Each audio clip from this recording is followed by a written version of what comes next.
Good evening, everyone, and welcome to Milford Planning and Zoning regular meeting. If we would stand for a Pledge of Allegiance and a moment of silence. Thank you. I pledge allegiance to the flag of the United States of America and to the republic for which it stands, one nation, under God, indivisible, with liberty and justice for all.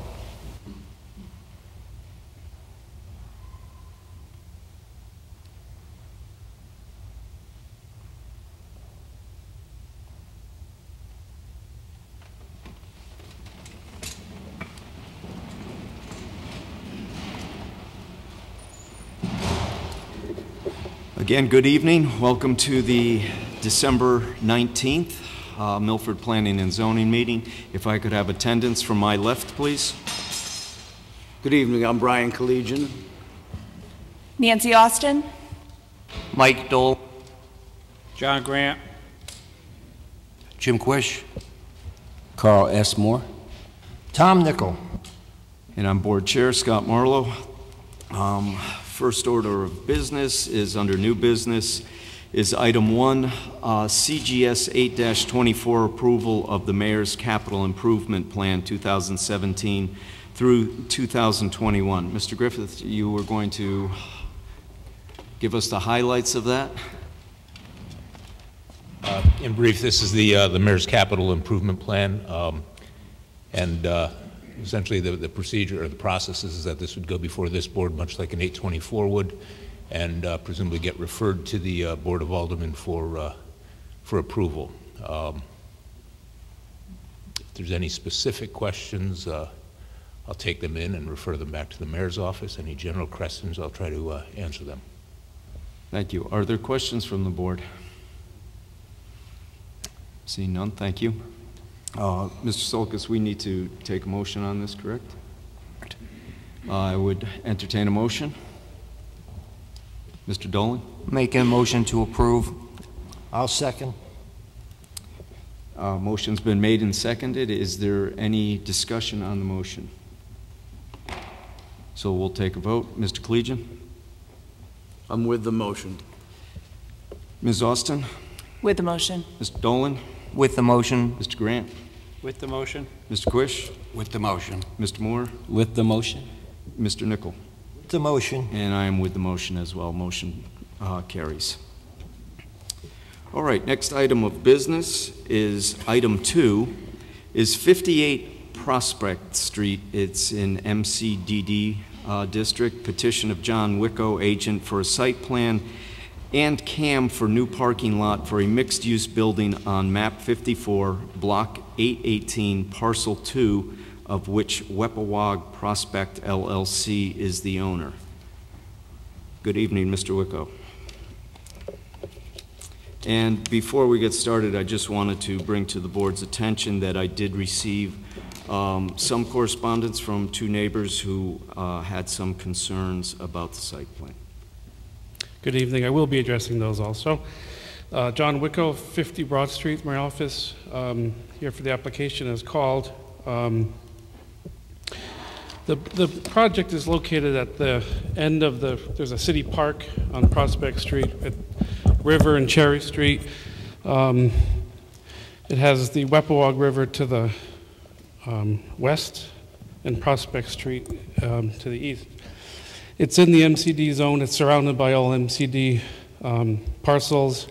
It's just outside the local historic district, but we are within the River Park Historic nomination list, which we are a contributing building to that list. And as we are in that list, we're in the process of obtaining a certificate of appropriateness, which there's a meeting, I'm told, in January that I'm going to be attending for that. That's outside of the zoning permit purview, but it is something that we need to get taken care of before we apply or receive building permits. So that is underway. We do have all the city agencies favorable comments and approvals. We have wetlands approval. We went to a hearing and received that. There's a couple conditions that are in that approval that are represented in the drawings that you have before you. We have sewer commission approval, city engineer, public works. There is one condition from the city engineer that we're to file a maintenance schedule with the city clerk for a catch basin device that will filter the water off the parking lot. We have fire marshal approval, tree commission approval.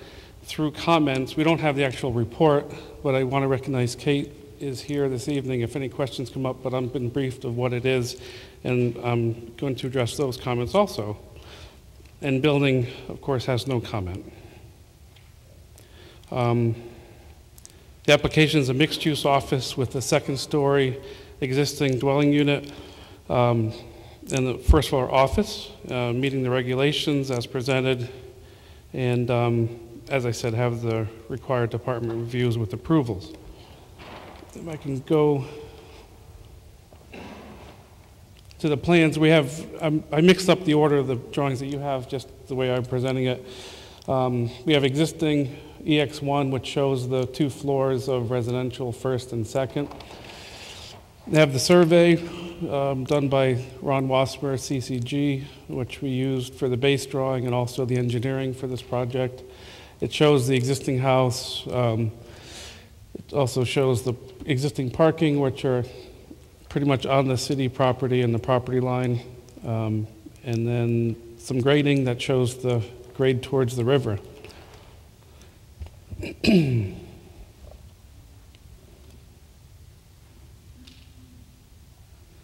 The site improvements, mostly on SP1, show the existing building that's going to remain and unchanged.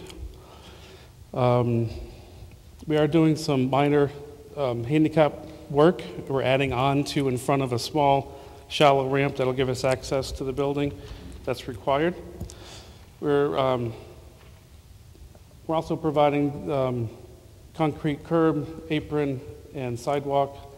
And the sidewalk is connecting the 2 existing one park sidewalk and one of the neighbors, which will be nice to connect those together so people can stay on the road.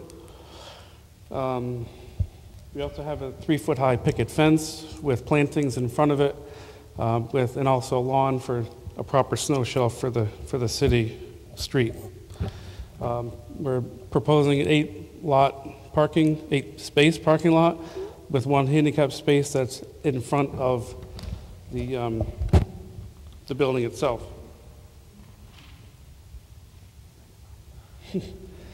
The parking lot is shown best in its best location, but we did provide alternates when we did the layout for the site.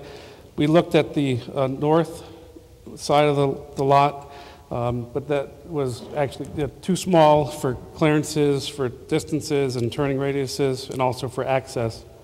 We looked at splitting the lot, but we end up with as many curb cuts as we have now, which is pretty excessive. So the best possible use is this side, the south side lot. And also we also looked at the cars headed towards the existing building. The concern was that the headlights for the neighbor. But in order to get the 8 required spaces for the uses with the existing footprint and areas, we have the handicap space in the front, which is on one side of the driveway, and I was able to get the other 7 spaces on the south side, which gave us the 8 required. We can't go further back towards the Weppawag. There's steep slope, the site conditions. Also, it's moving closer to the wetlands review area, which was talked about during the wetlands hearing.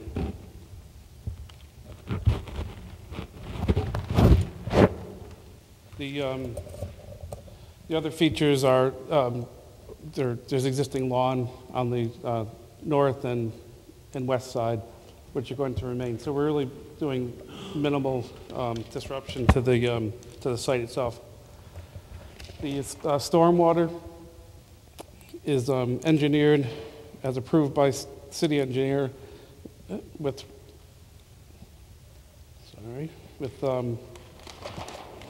a simple catch basin at the low point of the parking lot and a 6-chamber concrete galley which will collect, store the water, and infiltrate it.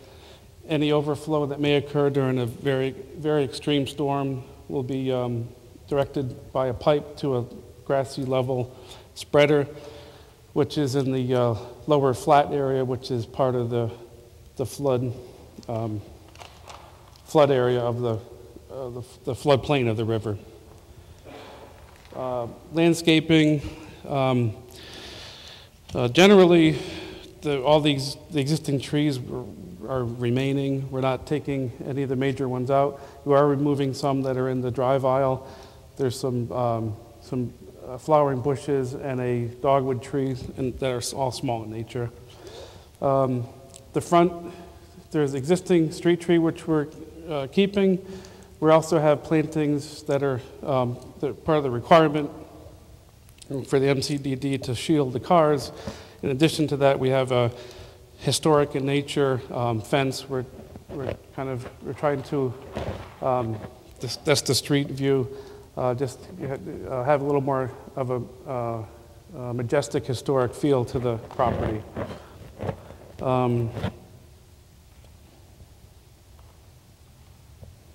We also are introducing a pedestrian walk through a gate through the fence into the front entry at the side porch.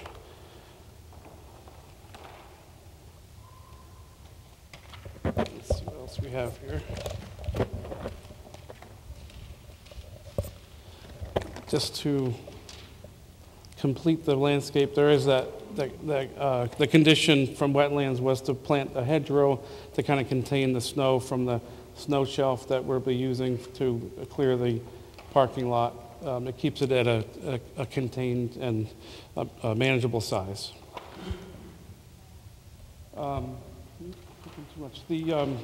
As mentioned, the Tree Commission, with conversations through them, they're recommending to plant arborvitae on this grass area, which I'm in full favor of, to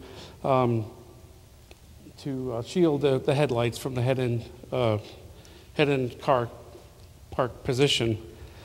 They also were recommending a change from a lilac bush to a tree, which is another great idea, which I'll be doing. The rest of the vegetation, as I said, is lawn and trees that'll remain. The site lighting is very simple. It's existing. It's residential in quality. I did include pictures and cut sheets of the existing lights. There is one new light for the pole sign, which is detailed further in the set. It's a small LED fixture that's focused directly onto the sign and just lighting the sign. And just as of note, there's a yard light, a floodlight residential that is on a motion detector. That was one of the neighbors' concerns also. And SP4 is a number of details which relate to the improvements.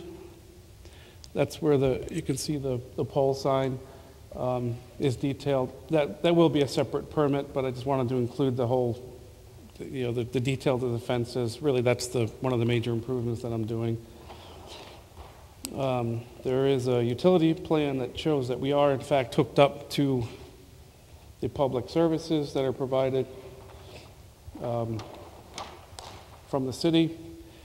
And then architecturally, I'm showing the proposed floor plan, which is the alteration of the residence dwelling unit into an office on the first floor, and then the second floor being the one-bedroom apartment. And exterior elevations are on A2, and they, like I said, they remain pretty much unchanged. I think there's maybe 3 windows that we're altering and adding one but they're all in the same character as the existing with the same trim and all that. As I mentioned, this is probably the most important thing for the historic commission. Actually, the Historic Preservation Commission.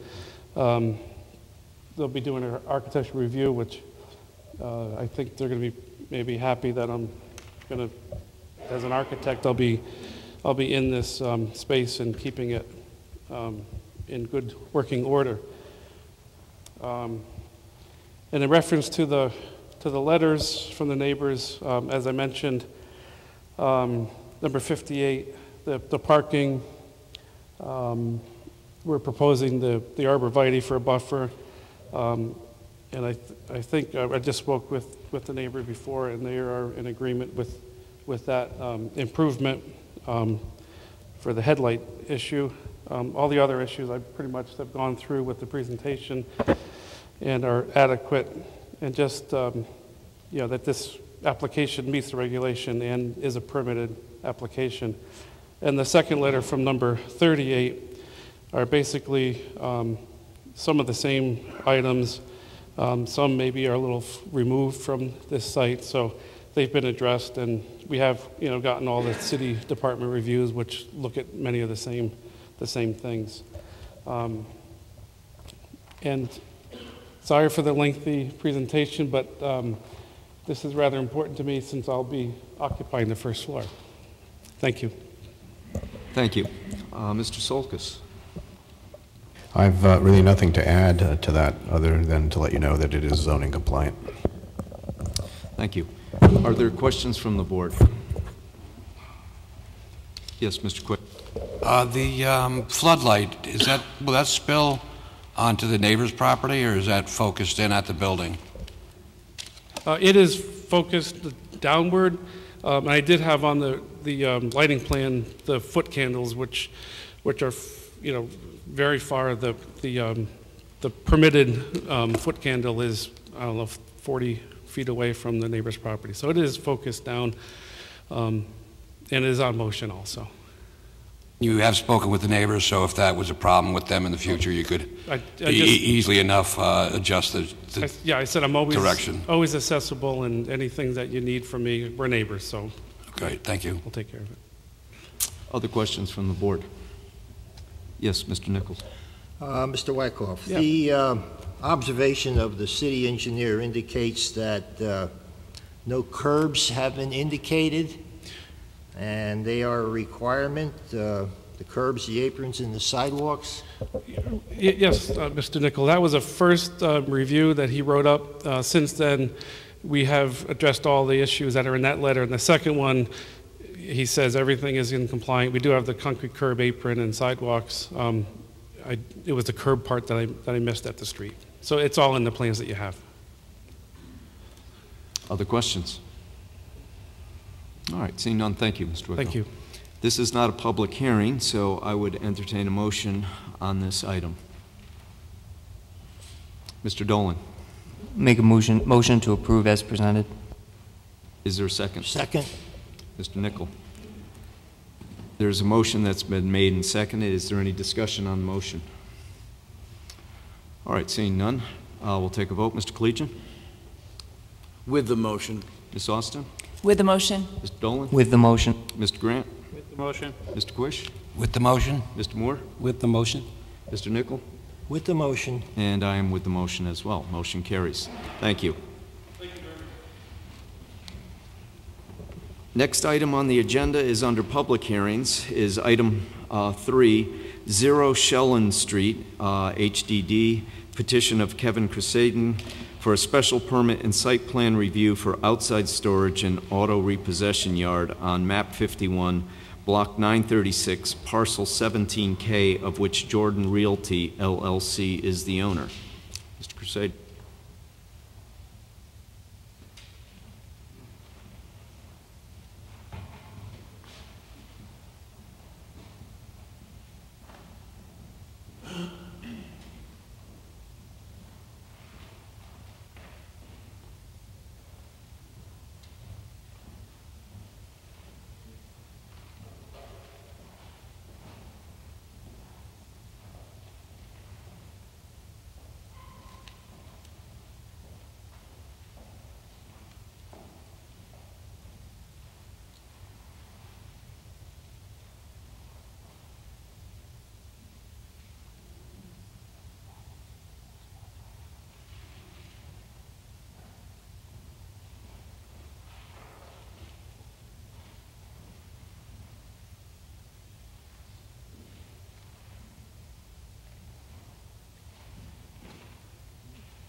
Good evening, Mr. Chairman, members of the board. My name is Kevin Kersaden with Carol Kersaden and Moore here in Milford at 3 Lafayette Street.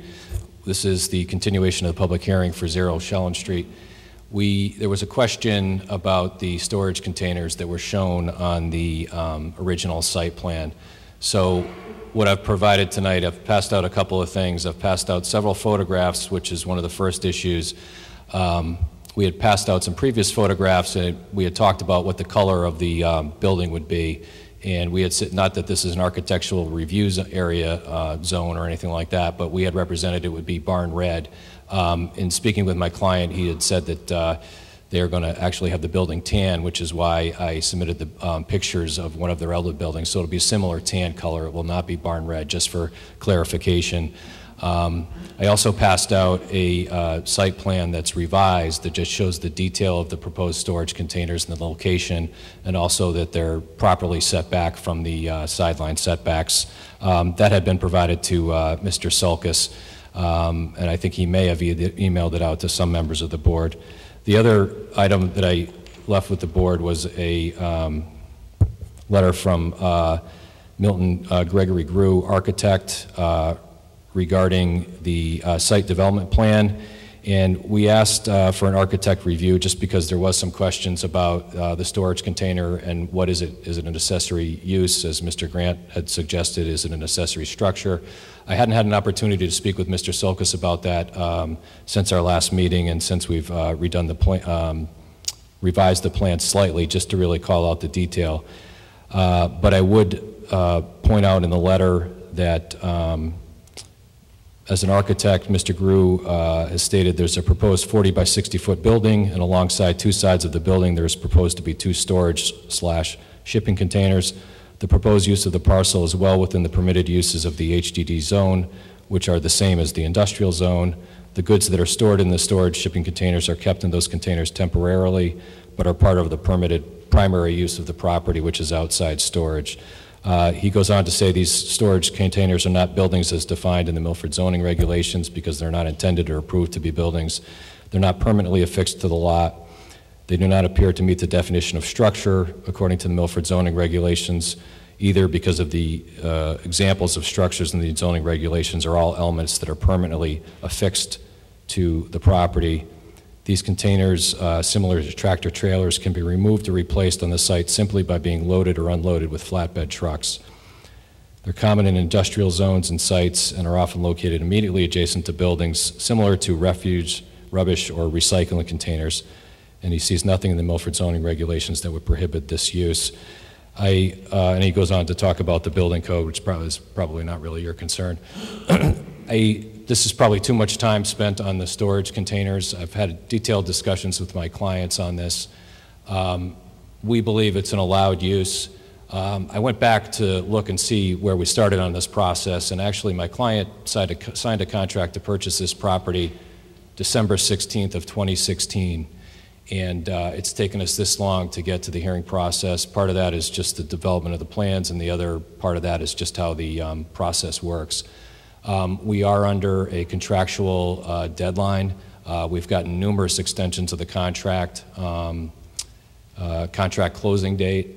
My clients invested time and money in moving forward with this. It's a relatively simple application with a 40 by 60 foot structure with a couple of storage containers. However, we would ask that the board approve it as presented tonight, close the hearing, and vote on it tonight if possible. We have another deadline, which you may or may not have read in the Milford Mirror. My client has a site on Raton Drive currently. That operation is a subject of a zoning enforcement action, and we have a trial date on that in January. There is a long history to how that got to be. My client doesn't own that property. There was discussions with the landlord about making that property compliant, and they couldn't come to terms, so that was a lengthy process as well. But you can see my client is here again tonight. Mr. Fournier is here with his operations manager. They spoke last meeting. You can see that they're professional. You can see from their photographs of their existing uses in Connecticut. One, I think, was last time some pictures from Waterbury. They have several locations in Connecticut. How professional and clean an operation it is. They would just like to, they're under a timeline to move forward, not just like to, they have to move forward. So if the board has an issue with the storage containers, we'd ask that you approve it without the storage containers tonight, and they'll work on, inside storage or working something else out later on. So I talked about the color of the building, I talked about the site plan and the storage containers, and the issues that my client's facing. The last thing I wanted to talk about is the subdivision, the sidewalk requirements. There's some comments from the city engineers, very specific about, how there has to be an active or an affirmative statement from the, I guess, the original subdivision approval or some entity that didn't require sidewalks, and he's creating, I think, regulations or restrictions or guidelines that don't really exist. I talked last month. I'm not against sidewalks, and I believe in the sidewalk fund, and I think it makes Milford a good place to walk around. And I see that every year there's sidewalk projects being done, and I appreciate that as a resident of Milford as well. The issue I have here is, and I had submitted it last meeting, is that the original subdivision bond and the original subdivision approval did not require sidewalks. There was a vote after the fact, which was not a legal vote in my opinion, and then there was some discussion amongst the different city agencies about whether sidewalks are required or not sidewalks are required. Whenever that was, in '98 or 2001, I forget. The bottom line is the subdivision bond was released without sidewalks being required, and even more relevant, there was a property that was approved by this board in January 2017 of this year that did not require a payment into the sidewalk fund and did not require sidewalks on this same street and part of this same subdivision. So in my opinion, it would be penalizing my client to now impose some cost on them that rough estimates could be between, I don't know, I don't know enough about it to say what the rough cost would be, but it would be at least over $10,000 or $15,000 probably. They have 200 feet of frontage, and I'm not sure what the calculation is to pay in the sidewalk fund. So my last request, and thank you for listening to me tonight, is that if you do decide to approve it tonight, that you take into consideration the fairness of requiring somebody to pay into a fund or put in sidewalks where that has not been enforced or any other obligation put on anyone else to do so. And I'm available for questions, and my client's available for questions. Thank you. Thank you. Mr. Solkis, comments? I'll be very brief because Mr. Crusaden made it easy. They can use the inside of these buildings for storage. There was never a reason given why they couldn't, and they weren't very specific about what the inside of the building's being used for, so I think that takes care of the issue. Again, when we have new construction, people should be constructing what they need, and they're not doing that here. They're presenting a building that they want to have permanent units there that aren't permanent. If you need storage, build the appropriate building. That's just my opinion. Could you comment on the sidewalks? In the end, the Director of Public Works can either have the sidewalks put in or not have the sidewalks put in. I mean, we're past the subdivision stage on this, so I really can't comment. Looking at the records that we have going back as to what was waived and what isn't waived, I would have no problem with this board not having them put anything into the sidewalk fund, because in the end, if the Director of Public Works wants sidewalks there, we should have had a memo from him saying, he wants sidewalks. And under our ordinances, the director can direct anybody in town who doesn't have a sidewalk or has a sidewalk in disrepair to fix them. And if they don't do it, then the city will go in and do it and lien the property. So. Thank you. Are there questions from the board? All right, seeing none, thank you. I just want to make one comment to Yes. reply to Mr. Solkis. I don't want to be misunderstood. Our request is that you approve it as presented with the storage containers on the site. Thank you.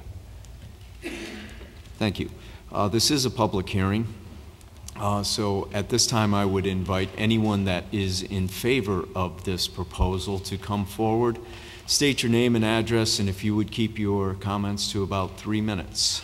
Again, anyone in favor?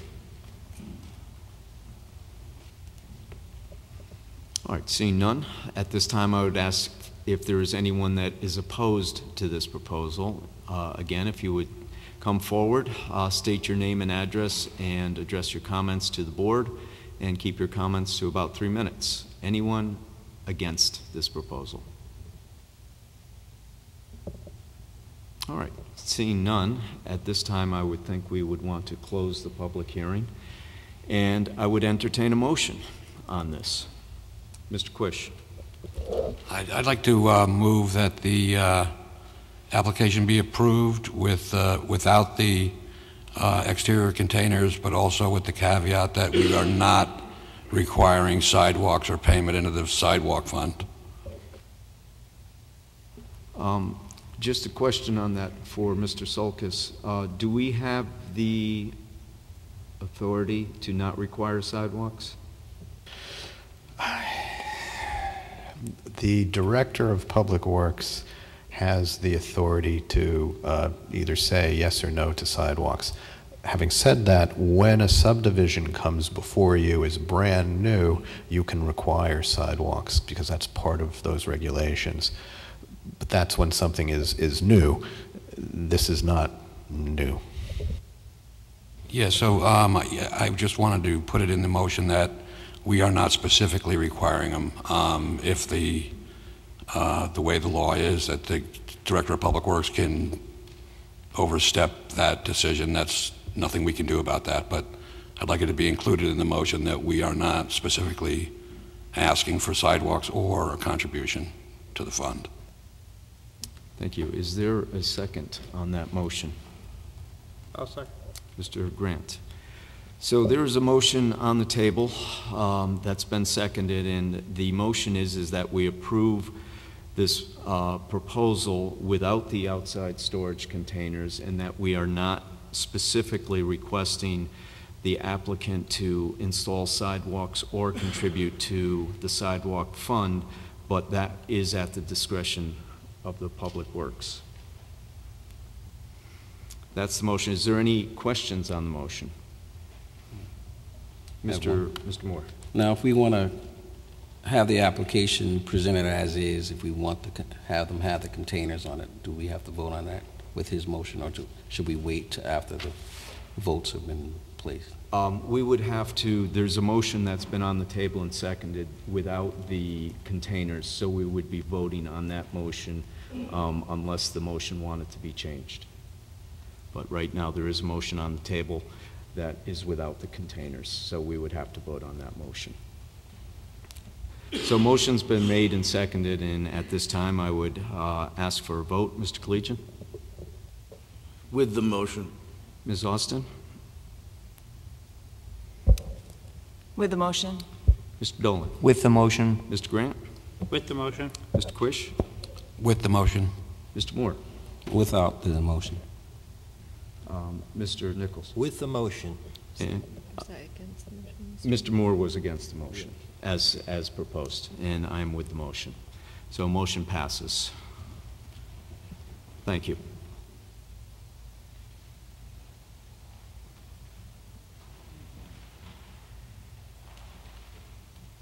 All right, next item of business is item 4, 100 Raton Drive, LI petition of Tribus Beer, Sean O'Neill for a special exception for brewery with pub and patio on map 73, block 928, parcel 4Q, of which Best Buddies LLC is the owner.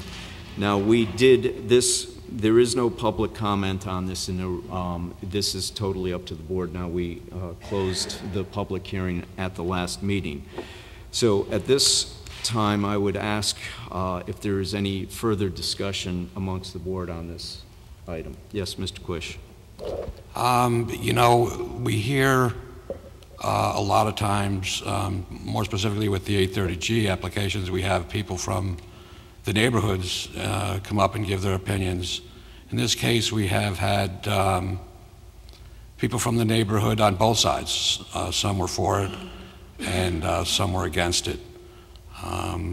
One thing that did resonate with me is, I think it was something that the applicant's attorney said, is he gave an example of Scribner's, and giving that some thought, you know, Scribner's is in a neighborhood, and I think that every restaurant, every bar in the city is in somebody's neighborhood.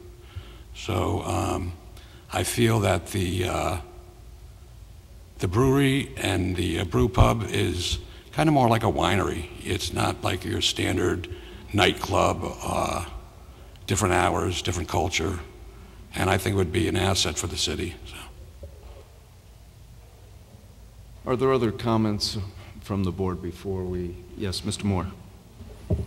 And contrary to what Mr. Quissy just stated, my beliefs sometimes don't resonate well because I don't believe in alcohol, and I don't believe anything good will come from alcohol, especially being in the neighborhood, and any additions to any more alcohol being included into the neighborhood is not gonna more than likely hold well, and something bad more than likely is gonna happen. So I know for me, I will be denying this motion. Other comments? Mr. Dolan. I personally think it's a good, I respect Mr. Moore's opinion. I personally think it's a great project for Milford. I'll be voting for it. Other comments? Mr. Sulkus, I know this is not a question and answer, but I did have a question for you. On the application, there was specific hours of operation that went along with with the application. If those were to change, how does that work? I guess it depends on how you approve it. If you approve it with those limitations, then I guess a change in the times we would have to come back to you with. All right. Okay, thank you. Is there a motion from the board? Mr. Dolan. I'm going to make a motion to approve as presented. I'll second it. Any discussion on the item? All right, seeing none. Mr. Collegian. I'm with the motion. Ms. Austin? I'm with the motion. Mr. Dolan? With the motion. Mr. Grant?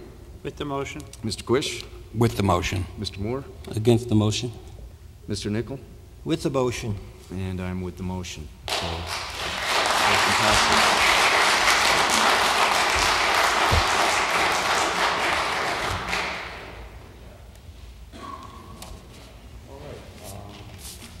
Thank you. Next item of business is 328 Meadowside Road, R 12.5, petition of Thomas Lynch for a special permit and site plan review for 8-30G 12-unit residential complex on map 26, block 263, parcel 14, of which Beachland LLC is the owner. Yeah. If, Mr. Lynch, if we could just take a minute just for anyone to clear out.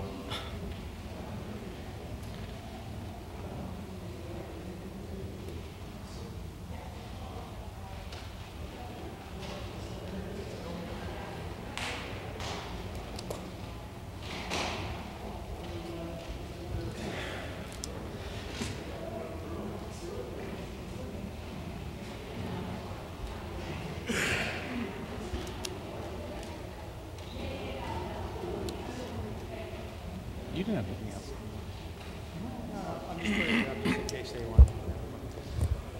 Good evening, Mr. Lynch. Good evening, Mr. Chairman and members of the board.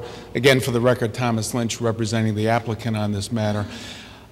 I believe this was left open for your independent traffic consultant to do another traffic count based on today's numbers rather than Mr. Spears' reference point using reference table from 2013. So I'll cede the microphone to the gentleman because I think he did make a report. It was distributed to you today, and he can report to the board.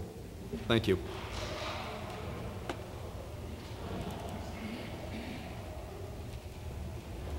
Good evening. Good evening, Mr. Chairman, members of the Commission. Andy Chakraborty, a professional engineer licensed in Connecticut. So we did a follow-up traffic count of the intersections that were previously studied by DLS Traffic in their traffic impact study for the Island View Commons development. We found, we did the count on December 12th on a Tuesday, which is a typical weekday condition from 7 to 9 in the AM and 4 to 6 in the PM. We found that the numbers are generally in agreement with the numbers that are represented in the traffic study done by DLS. There are minor fluctuations to the order of 10%, but they do not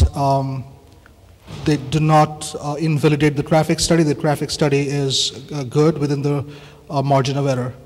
So that's basically what our finding was. Thank you.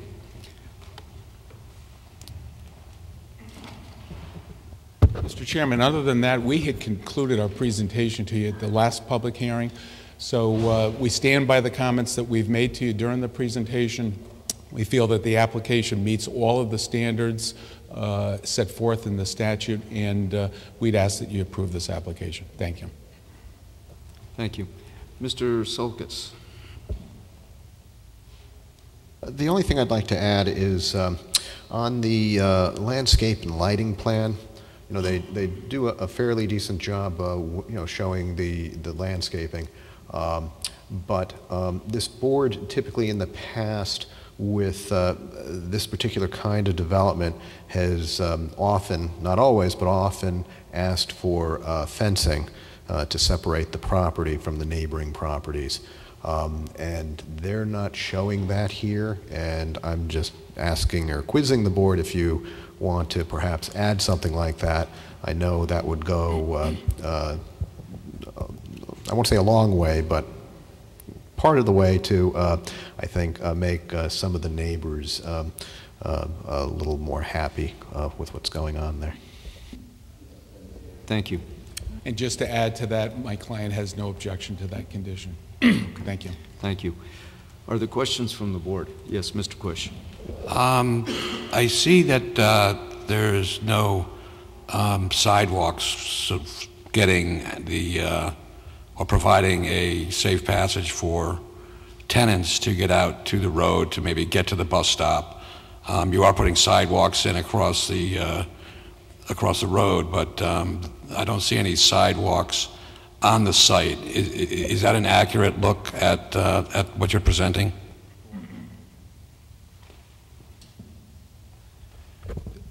I think the driveway area, Jim, is 24 feet wide, and it comes right out to a sidewalk. So we submitted the plans and stand by them.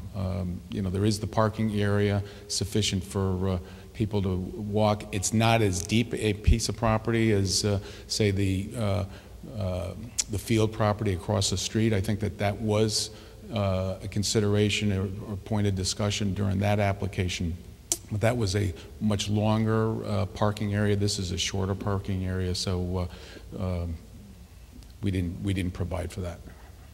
You know, not really a follow-up question, but just a comment. I would feel better about the project if there were sidewalks and safe pedestrian passage. You know, I don't know if there's actually adequate room without reducing the number of units.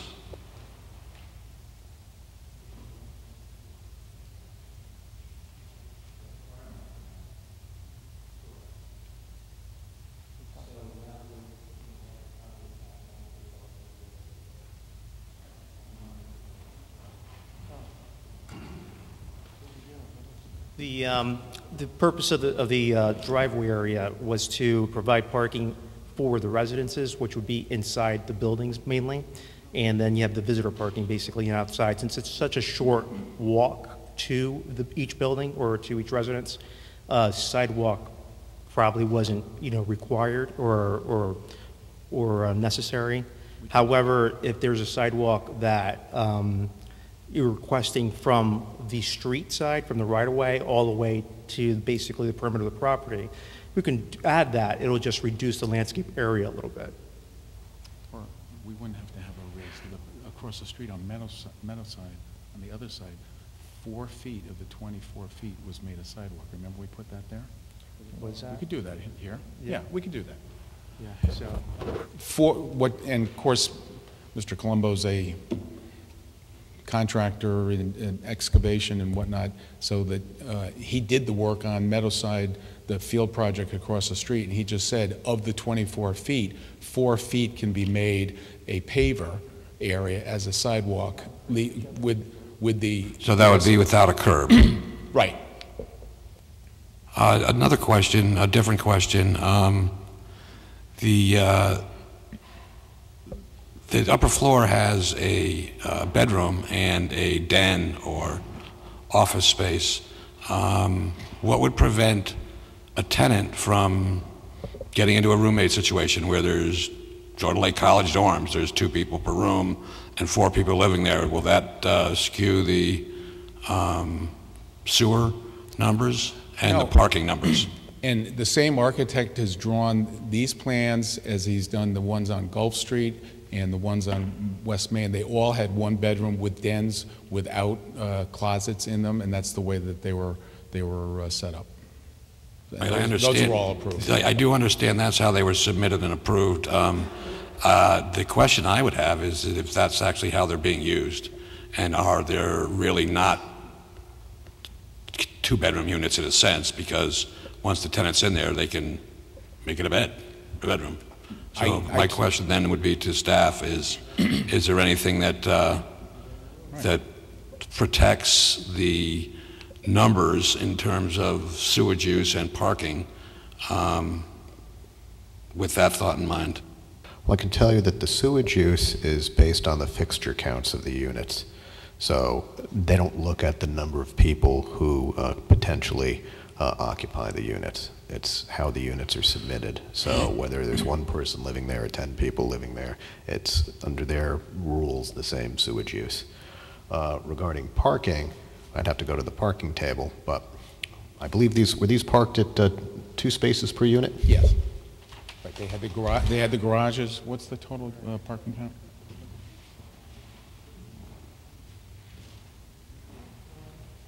I don't think they were 1.5. I think they were 2.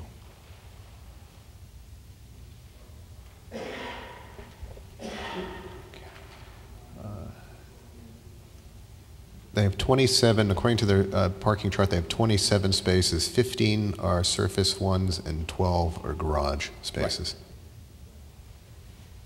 Right. So that's over the 2 per unit. Thank you. Good. Are there other questions from the board?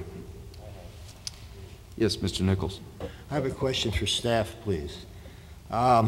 With the setback of 6 foot 8 inches between Oyster Bay and the project, and 8 foot 3 inches by 18 Great Meadow Drive, is there a requirement to get permission to go on to these properties while building? Well, 2 things. First, they're meeting the zone's 10-foot setback from all the properties on, I forgot the side street there, but the properties of the Buccos, the Kinderballs, the Lamberts, and the Berries. So that setback is what the zone actually requires. Oyster Bay actually wraps around this property. So at the rear of the property, the setback of the buildings are 14.8 feet from the property line. And then on the other sideline, it's 6.8 feet. You know, when we have in an R5 zone, an R5 zone typically has 5 feet on one side. So in my opinion, they have plenty of room to construct their buildings without going onto the neighbors' properties. Thank you. Is there any liability in doing that? If the neighbor, you know, protested or said, "Hey, you're on my property, get off"? Well, that's where the surveyors come in, and if it's properly surveyed, then anybody under any construction situation, if they want to challenge something with their neighbor, it becomes a civil matter between them and their neighbor. Thank you. Are there other questions from the board? All right, seeing none, this is a public hearing, and I believe it still was open. I was not at that meeting, but there was no conditions on the hearing, correct? I mean, we didn't limit comment to one or the other? No, I mean, typically when we were waiting for the traffic information, we'd like to hear people's comments on whatever the latest traffic information is, but we wouldn't prohibit someone from speaking on it. We would just hope that people just wouldn't repeat something that they've already testified on. Sure. So, being that this is a public hearing, I would ask at this time anyone that is in favor of this proposal, this project, to come forward. State your name and address, and if you would limit your comments to about 3 minutes and address all your comments to the board. Anyone in favor?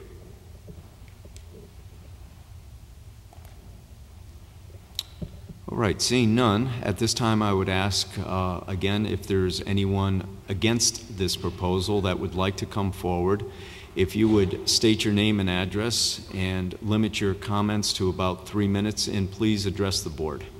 Thank you. James Lambert, 18 Great Meadow, Milford.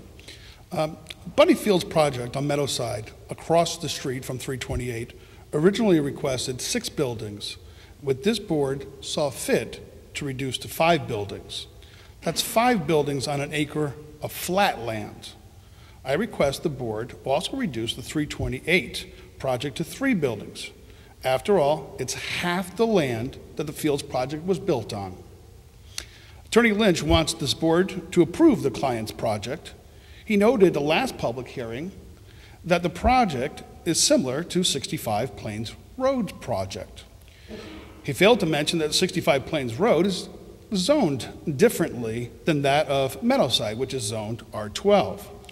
Reviewing the notes from the last meeting, Attorney Lynch also said that the homes were built in the 40s and 50s surrounding. That's not true. Great Meadow was built in 1978, which abuts the property. Elgin Drive was built after 1978, and we know what they saw after their property was decreased in their value directly because of the commercial influence, according to the town, for the Fields project. This also goes against what Attorney Lynch stated as he talked about how this project would enhance and improve our neighborhood. Reviewing the plans on SB3, I see the front of the building has gutters, drains that go into the catch basin. What is being done with the rainwater collection on the backside of these units? I'm no engineer, but I don't think it rains any more in the front than it does in the back.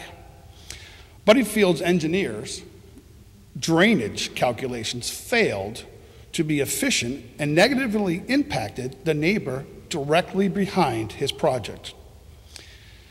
Before another miscalculation occurs, I would request the board to have an engineer review the drainage system. The board certainly can make this reasonable request from the builder to prevent more property damage. I'm not sure the drains around the property are sufficient to handle the runoff, especially when the ground is frozen. Attorney Lynch also pointed out that the height of the buildings were to be 31 feet. I would like to know what is the highest peak of these buildings, so when my neighbors and I look out the window, what will we see? It's difficult for the public to access or view the plans, so I would like to have the board inform us of some of those answers. The plan calls for changes to topography of the land, something the Fields project did not have to endure, making it even more difficult for the engineers to calculate. How much will be added, how much of the grade will be added to the rear of the property? Are we building a mountain and then building upon that? Now, how high will these units be? Will we be looking at another McMansion? I also understand there's going to be retaining walls, at least on the plans that I saw last. My neighbors and I surely want to see how these will be constructed. Will it be built below the frost line? Will it be drained correctly? I've certainly seen many retaining walls fail after time. Thank you. Thank you.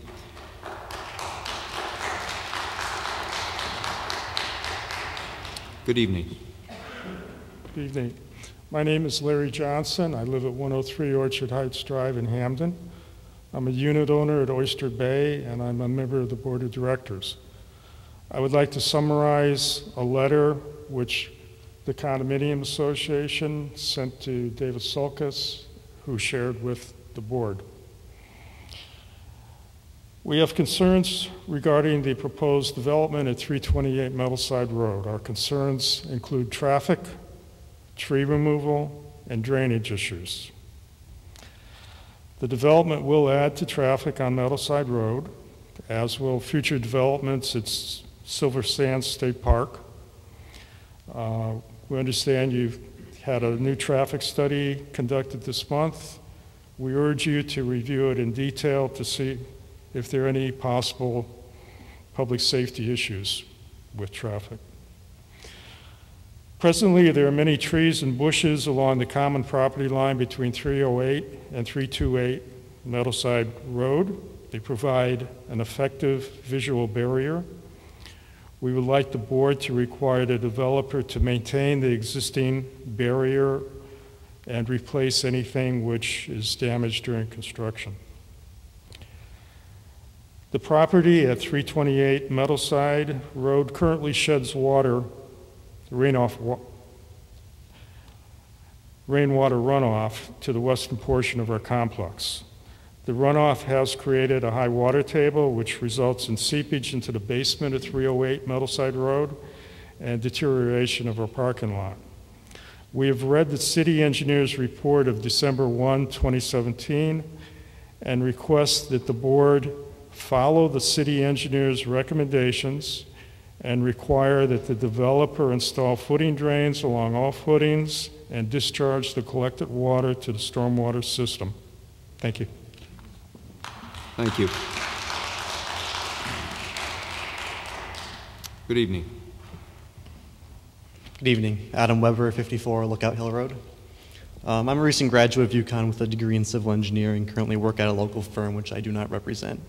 I attended the meeting where the site plans were first presented. When I looked at the plans, I immediately noticed some problems with the proposed infiltration trench surrounding the property's eastern boundary. For those unfamiliar with the concept of an infiltration trench, it's a form of stormwater management designed to reduce runoff volume and improve its quality. Stormwater runoff enters the trench and goes underground through materials such as gravel. It's more permeable than natural soil, where it can re-enter the groundwater, or in the case of this project, also be carried away through a slotted underdrain. After realizing there might be some problems with this trench, I went to the office to study the plans some more and also asked for some opinions of some other professional engineers at my firm. We agree that the trench as presented on these plans appears to be a non-functioning system. In nearly every application of infiltration trenches, the trench is located at the lowest or local low point on the site.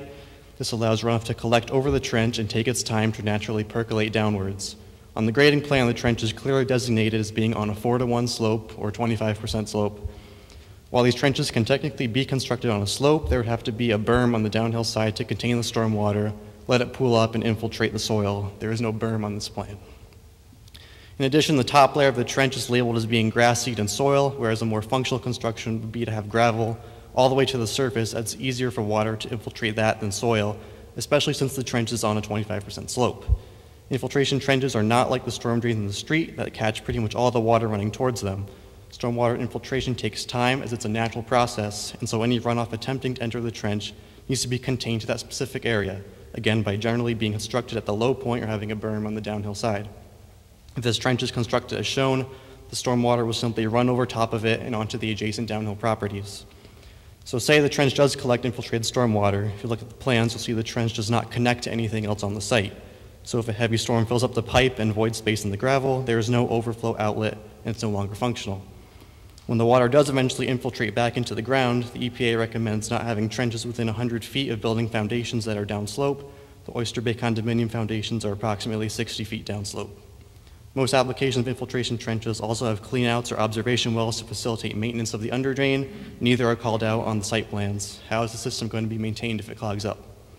If the engineer is present, I would ask that they explain how the system will limit storm runoff from the area of the trench to the adjacent properties with all the deficiencies noted here. I would also implore the board to request that the engineer revise their plans to include functional stormwater management on the eastern boundary before the plans are approved. I realize the plans are probably going to go through anyways, but we can at least ensure that the downhill properties are not being negatively affected by a non-functioning system. Thank you. Thank you. Good evening. Good evening. My name is Cordelia Isiofia, Chairman of the Board, members of the Board. Excuse me, could you just give us your address, please? My address is 300 Meadowside Road. I am the President of the Board of Directors of the Oyster Bay Condominium Association. I come before you tonight due to the development that's being proposed at 328 Meadowside Road. I'm before you here presenting the fact that this development is going to have significant impact on our community, on our complex, on two folds: traffic situation, as well as the constant issue of flooding that the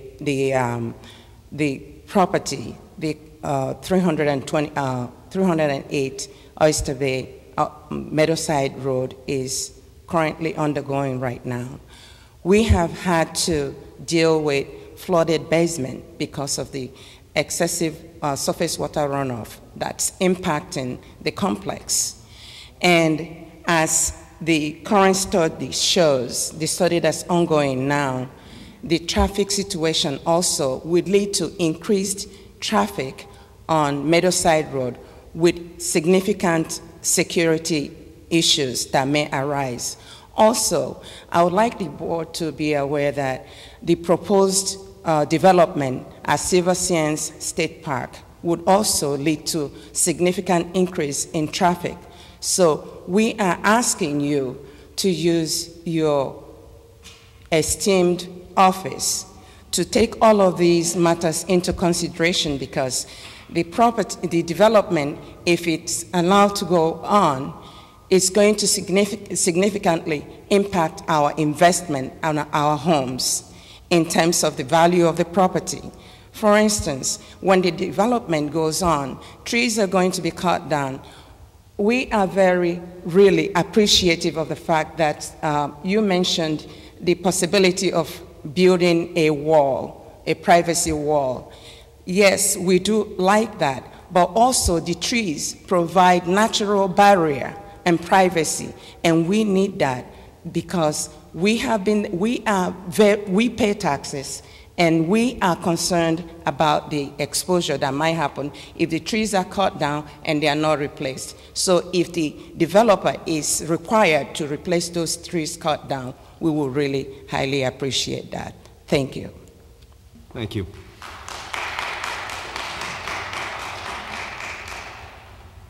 Good evening.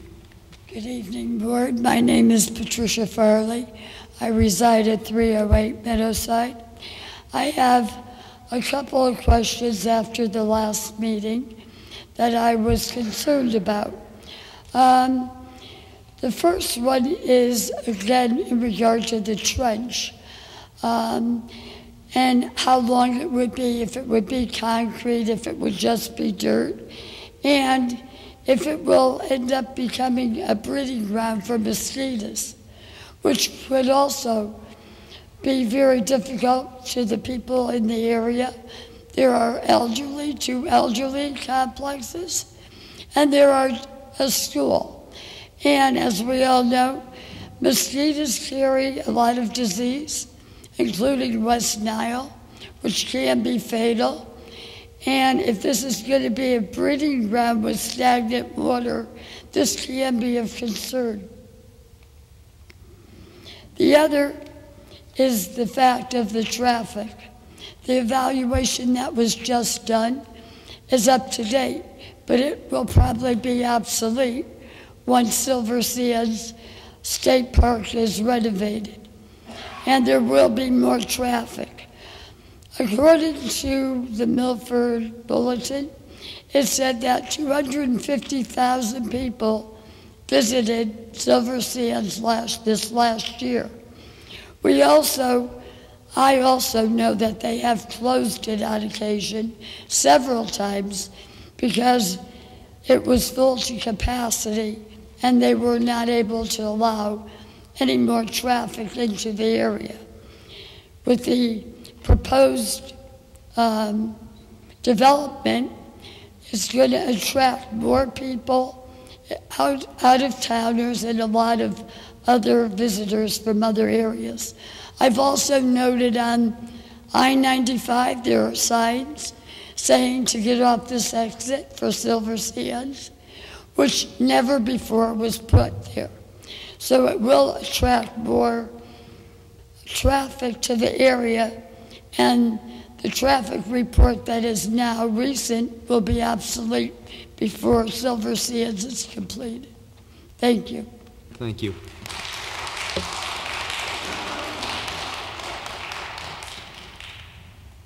Good evening. My name is Kathleen Woodhall Aprazazi. I live on 5 Great Meadow Drive. So directly across the street from me is 335 Meadowside, which looks horrendous, looks out of place. And now directly across from me, there's a neighbor's Bucco's. Behind them, there's going to be a new building. Just a year ago, I stood here with each and every one of you, and I said that you work for us as well as the builders. We pay our taxes just as everyone else. I can't believe that a year later I'm standing here asking for this nonsense to be stopped. My house went down in value $10,000 as other people in the neighborhood. The traffic during last summer was horrendous. There were people from all different states. They were parked on Great Meadow, Elgin, also DeMayo Drive, which is right behind me as well. Fill capacity. There's no more room for people to park.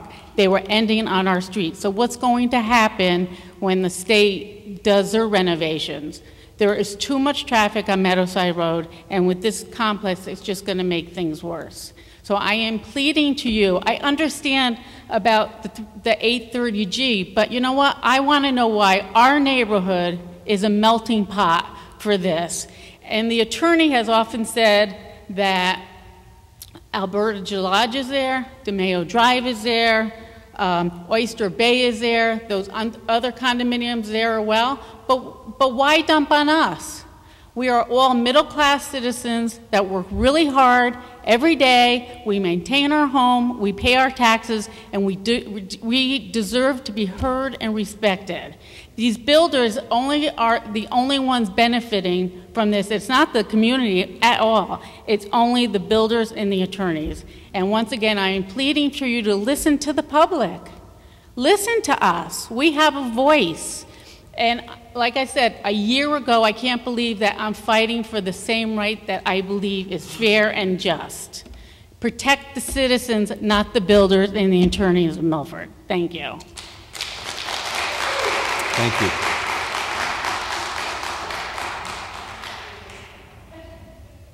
Other comments? Good evening. Good evening. Susan Glennon, 99 Carlson Drive. So last month, your traffic expert indicated a concern about the lack of a turnaround area in this complex and expressed a desire to see one, to which the developer responded that he'd have to eliminate a building in order to do that. So there I would suggest to you that you have a modification that you could make to this project that would reduce the density a little bit and increase the safety of the project. I think I have the floor right now. Let's see. Whether this lessens the financial viability of the project for the developer should not be your concern, nor should it be your concern whether or not your request for additional studies is just wasting everybody's time and money, as was also stated by a representative for the developer last month. That's not your job. It's not your job to make it easy for them. Your concern is to ensure and this is right from your own page on the City of Milford website, that the health, safety, and welfare of the community is maintained by enhancing and protecting Milford's quality of life. One question that I haven't heard asked yet, and I would be interested in the answer, is regarding snow removal. So this is a very dense project. It's basically, buildings and parking. Where are they going to put the snow when it snows, and how will they plow? Because it's, again, a very dense area. I understand that you'd be hard-pressed to deny this project, but you can certainly make modifications, and your own expert suggested one such modification to address concerns that he raised. Thank you. Thank you. Other comments?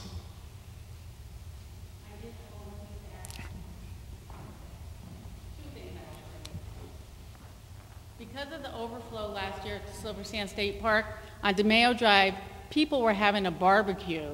The police had to come and escort them away. But my other question as well is, I want to know, we saw that Buddy Field, on his project, he stripped all the trees down immediately from the property, which would have maintained a nice border for the neighbors.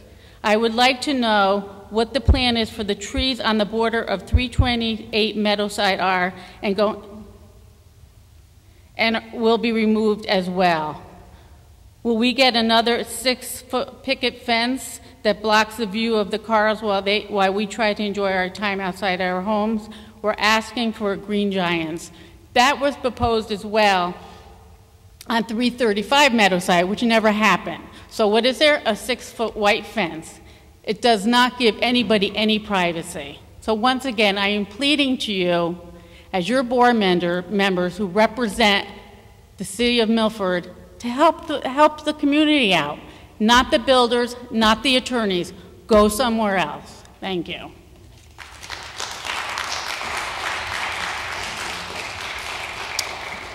Are there any other comments? All right, seeing none, Attorney Lynch, would you like to respond?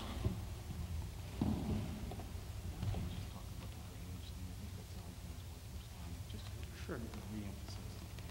Yeah, not a problem. This is going to alleviate and actually help the area. Right, right. In regards to the drainage design, this was actually reviewed by the city engineer as well, Mr. Podleski, and we were bouncing ideas back, between each other in the middle of the design of this project. And he's reviewed it, and he was happy with everything.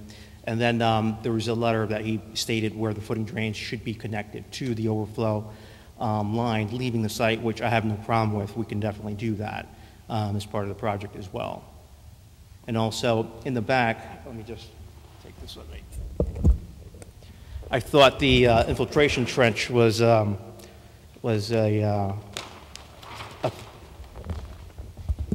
to be a nice thing for the neighbors, but it seems like it's creating more issues than I expected.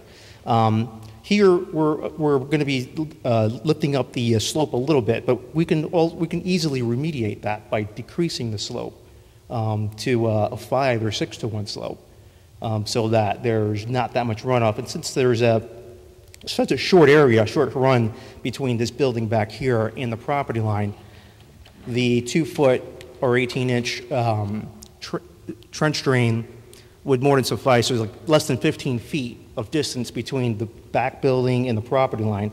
Not much runoff is going to come off of that, especially all being lawn.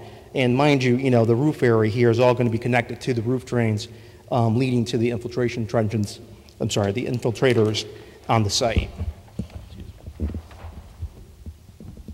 So to reiterate on the footing drains, so the footing drains around these buildings would be 4 feet below grade and all connected so that they all leave the site. And this here is the discharge point overflow line for the entire system to flow through. And through the back here, we can actually tie a line to connect right into that as well for the footing drains as well. So to leave a little groundwater on the site. And like I said, we can drop this grade down a little bit. This was more to show less foundation wall along the back of the buildings. We can by lowering that grade, we can just show more foundation wall. So from the aesthetic standpoint, it'll just see a little bit more wall, but that'll alleviate this, this slope, if that, as a remediation to the runoff going towards the property line. Attorney Lynch, any other? Okay, thank you. At this time, I would invite, again, the public to respond to the comments that were made. If you would limit it to just the comments that were made. Jim Lambert, Great Meadow. I just want to know if the engineering, are they designed on the 100-year plan, the 500-year plan? Obviously, we've had Irene and Sandy, so I'm not sure what the plans are based on. Again, the engineering results from 335 failed. So we've already seen the problem. So that's why I want to make sure this is corrected before we start the building. Thank you. Thank you. Other comments from the public? I'll just again ask that since the trench is a non-typical application on a hill that either it's... Excuse me, I know you did already, but could you give us your name again, please? Yes, Adam Weber, 54 Lookout Hill Road. Just ask that it is labeled as being grass, seed, and soil all the way to the top, where a more permeable material would be gravel all the way to the top. Since it is on a slope, it just seems like all the water is going to run off the top of it anyway, so it might collect a little bit, but not as much as it's intended to do so. Thank you. Other comments from the public? Cordelia Isilfia, 300 Meadowside Road. My comment stems from the fact that I'm not an engineer, but I do know that when eventually the construction or the development happens, the subterranean levels will be disturbed. The underground water, the water table will also be disrupted, and that will cause immense adverse effect on the surrounding properties around the development. And I'm just asking that you use your good office to make sure that those of us who are already there, we don't lose what we love dearly. We pay taxes. We love our investment. We just want to be happy where we are, and we pay good money for what we own. Thank you. Thank you. Other comments in response? All right, seeing none. Yes. Hi, Washington Cabezas again. Just one more thing in reference to the stormwater. What we can do, as the young gentleman pointed out, that we can put gravel in the backyard. I just asked Bill Colombo if he's okay with removing lawn and making this backyard entirely gravel. He says he has no problem with that, and it does infiltrate better than lawn. However, it doesn't look as aesthetically pleasing. So this entire back area can be basically a gravel slope, as opposed to a lawn slope. Just the lawn just would look better. That's all. And the point is to, definitely, the reason for this infiltration trench is to catch any runoff coming off the property. So that was the whole point, as opposed to just leaving it lawn altogether. Thank you. Attorney Lynch, any other comments? None? All right, at this time, I would say that we'll close the public hearing. And I would open up to the board for action on this. Quish. Just a few comments. I'm sure the public has heard this before. It is a difficult place that we find ourselves when it comes to these 830G applications. We have tried and failed in court. We have to have an ironclad legal basis to get us a victory. I don't think we've ever had one to this point. But to the point that, are we listening? Yes, we are, and you are heard. And I do understand you're being upset about these things that come into your neighborhood. I would, I'd like to hear someone maybe make a motion that would include reducing the number and just kind of lessen the pain, reducing the number of units, and that would lessen the pain a little. I would like to see drainage issues addressed, sidewalk issues addressed.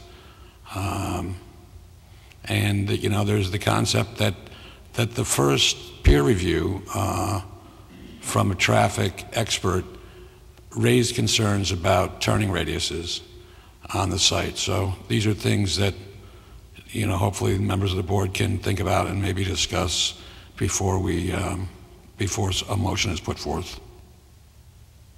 Other comments from the board? Mr. Dolan.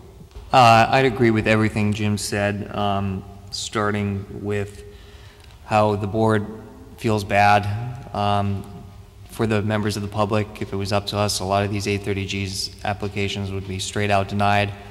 But we do have to look at the reality of the situation, and it's pretty clear that we've been turned down many times in the past. So it's almost like we're doing you and the entire town of Milford a disservice in some way by just doing a flat denial, because it ends up in mounting legal fees for everyone.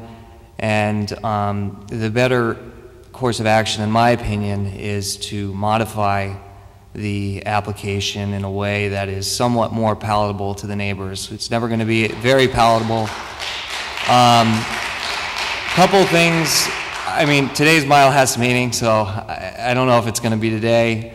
I didn't prepare anything formal. I think what Jim suggested, and I think Ms. Glennon brought up, removing one of the buildings, perhaps the building at the end, to increase the turning radius would be a good idea.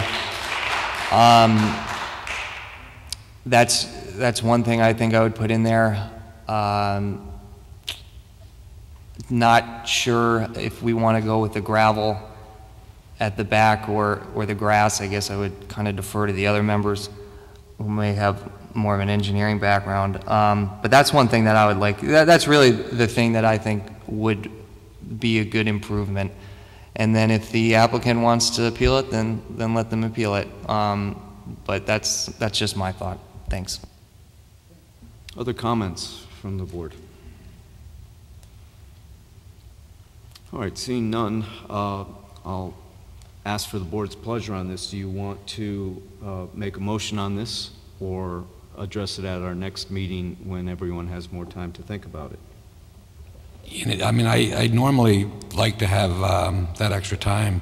Our next meeting, however, is going to be with a new board, which may be problematic.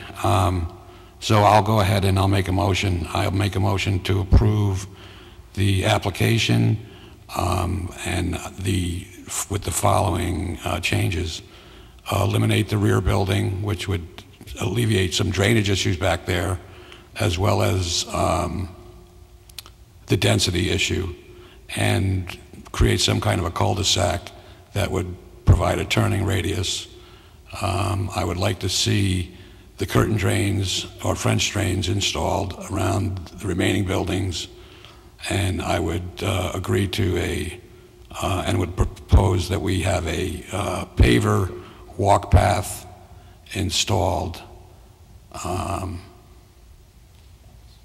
that would be my motion. I would ask if you would include in that motion, we had talked about a fence and possibly looking at the existing trees, if they could stay along that one side. Okay, so then I would like to amend the motion to include the fence and save any trees possible. I don't know that with the construction you can, but maybe in the rear of the property there's some trees that can be saved. And include the fencing. Mr. Chair? Yes, sir. Just one thing I'd like to just comment on. The addition of curtain drains I don't believe is actually necessary nor mentioned by the city engineer, because all of the gutters from those buildings are going into the underground infiltrators. So you would be actually recommending a drainage system that is less efficient than what is being designed. Although you should make, obviously, as a condition of approval, the city engineer's report that talks about making sure that the footing drains and the language that he uses is actually addressed. Mr. Kush, would you like to? Yeah, I misspoke. I was speaking of the footing drains as recommended. Thank you for the clarification. So I would like to change the language to incorporate David's wording. Is there a second? I'll second it. Okay, there's a motion, and I'll just summarize what I've heard is that we're approving the project with the following conditions: that the one building at the end of the project be eliminated. I don't know, that would be rear of the property would be eliminated, that all the footing drains and such are installed per the engineer's recommendations, that we look at having a paved or paver walkway that would outline a sidewalk along the front of the 3 buildings that would be in place, and that we're looking at a fence and whatever existing trees could remain to remain. Is that accurate? The city engineer's drainage. Yeah, we did say that. You did? Yes. Mr. Christian? Yes. Mr. Grant, are you in agreement? Okay. Mr. Chair? Yes. I believe Mr. Quish used the word a cul-de-sac. You know, when the last building is removed, you want to, obviously, per the concerns of our traffic consultant, have more of a cul-de-sac end of the parking lot, so vehicles can turn around. All right, so I would change what I said. Once we would be creating, by eliminating the rear building, we would be creating a turnaround area or cul-de-sac. Sure. Meg's going to read back just so we're all clear on what we're talking about. I'm just trying to make sure I have this right. Okay, I have Mr. Quish motioning to approve the application on condition of removal of the rear building to create a cul-de-sac with an additional condition of installing drains as requested by the city engineer, installation of a sidewalk, a fence, and preservation of existing trees. I think the only difference would be is the sidewalk is really just a paver area that would outline. The sidewalk wouldn't have a curb to it. Okay. Yeah, so just to make it clear, you want pavers. You don't want like stamped asphalt. You want pavers like across the street. So a paver area. A paver sidewalk. A paver walkway. Okay. Thank you. All right, we have a motion that's been made and seconded. Is there any discussion on the motion? Yes, Mr. Moore. Similar to previous items on the agenda this evening, I'm not going to approve based off of, because I feel as though the client, I don't mind the extra building, I believe in everything else Mr. Quish has motioned for, but I know there's probably be an appeal for the building, so I would like to just keep the building, and I'm not sure how to continue that. I think that, again, because there is a motion that's been made and seconded, you would have to vote against the motion. Any further discussion? All right, there is a motion that's been made and seconded, and I would ask at this time for a vote. Mr. Collegian. With the motion. Ms. Austin. With the motion. Mr. Dolan. With the motion. Mr. Grant. With the motion. Mr. Quish. With the motion. Mr. Moore. Against the motion. Mr. Nickel. With the motion. And I am with the motion as well. So, motion that was made carries, and we'll go from there. Thank you.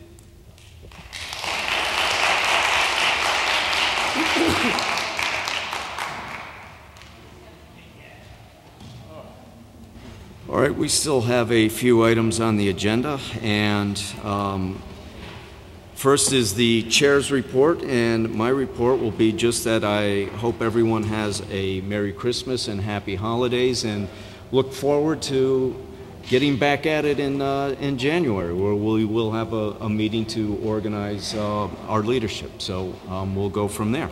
So again, Merry Christmas, Happy Holidays to everyone. Liaison reports. None. Regulation Subcommittee, Mr. Grant. None at this time, and I would also like to wish everybody a happy holiday. And for those who are not returning to the board next year, I hope to see them in the audience and participating. Well, we'll see. I would ask. Yeah, I will. One thing that I forgot to mention in my report is I wanted to, again, along with Mr. Grant, thank especially Mr. Nickel for his service on this board. I know you will be missed. No, I know you will, and we do appreciate everything that you've done. So another item, item H, approval of minutes. I'd like a motion for approval of minutes. Mr. Quish. Second? Second. Mr. Dolan. All in favor? Aye. Against? All right, motion carries. Staff report? Again, I'd like to echo what you said. I'd like to thank Mr. Nickel and Mr. Dolan for your service on the board. Pleasure working with you, and you know, you never know. One day you may be back. If I could, yes, Meg. if I could just add, I would like to thank everyone on this board, and the people who are present and the people who are not, for your patience and forbearance and support as I took on this, supporting this board as well in the last 6 months. You've been terrific, and I appreciate it very much. Well, you've done a great job. And again, I'll just, not to go any further, but I just want to thank all the board members as well. I mean, this is a volunteer position, and we do take a lot of guff sometimes, but because we want to serve and give back to the community, that's why we do this. So again, thank you, everyone. And I would entertain a motion for adjournment. Mr. Dolan. I'll make a motion to adjourn. Second? Good. All in favor? Aye. All right, we're good.